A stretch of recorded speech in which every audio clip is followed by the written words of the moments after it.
Welcome to view point. Diabetes అనేది రక్తంలో చక్కెర పరిమాణం బాగా పెరిగే పరిస్థితి. ఇన్సులిన్ హార్మోన్ లోపం నుంచి విడుదల కానప్పుడు లేదా తక్కువ పరిమాణంలో ఉత్పత్తి అయినప్పుడు రక్తంలో షుగర్ లెవెల్స్ అదుపు తప్పుతాయి.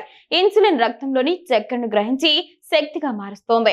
కానీ ఇన్సులిన్ లేకపోవడం వల్ల మనం ఏదైనా తిన్న వెంటనే రక్తంలో చక్కెర పరిమాణం పెరుగుతుంది. కార్బోహైడ్రేట్లు ఎక్కువగా ఉన్న ఆహారం రక్తంలో చక్కెరను వేగంగా పెంచుతుంది.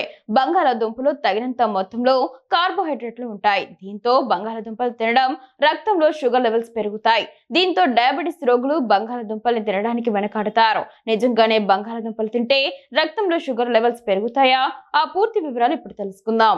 బంగాళాదుంపల్లో కార్బోహైడ్రేట్లు అధికంగా ఉంటాయి. ఇవి శరీరంలోకి ప్రవేశించిన తర్వాత గ్లూకోజ్ గా మారుతాయి. ఇది రక్తంలో చక్కెర స్థాయిని పెంచుతోంది.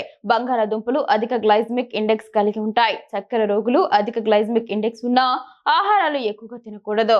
గ్లైసెమిక్ ఇండెక్స్ అనేది శరీరంలోకి ప్రవేశించిన తర్వాత ఆహారం ఎంత త్వరగా చక్కెరగా మారుతుందో చూపించే కొలత.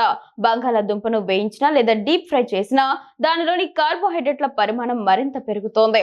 షుగర్ రోగులు బంగాళాదుంపలు తినాలా వద్దా అనే ప్రశ్న చాలా మందికి వస్తోంది. బంగాళాదుంప తినొచ్చని నిపుణులు అంటున్నారు. అయితే బంగాళాదుంపలు స్వీట్ల వలె హానికరం కాదు. డయాబెటిస్ రోగులు పరిమిత పరిమాణంలో తినవచ్చు. అయితే వేటితో తింటున్నామన్నది ముఖ్యం. బంగాళాదుంపలు తినేటప్పుడు ప్లేట్ నుంచి ఇతర కార్బోహైడ్రేట్ ఫుడ్స్ ను తగ్గించండి. అన్నం, చపాతీలతో బంగాళాదుంపలు తినడం నివారించండి. ఎందుకంటే రెండింటిలోనూ అధిక మొత్తంలో కార్బోహైడ్రేట్లు ఉంటాయి. దీంతో షుగర్ లెవెల్స్ అదుపు తప్పుతాయి.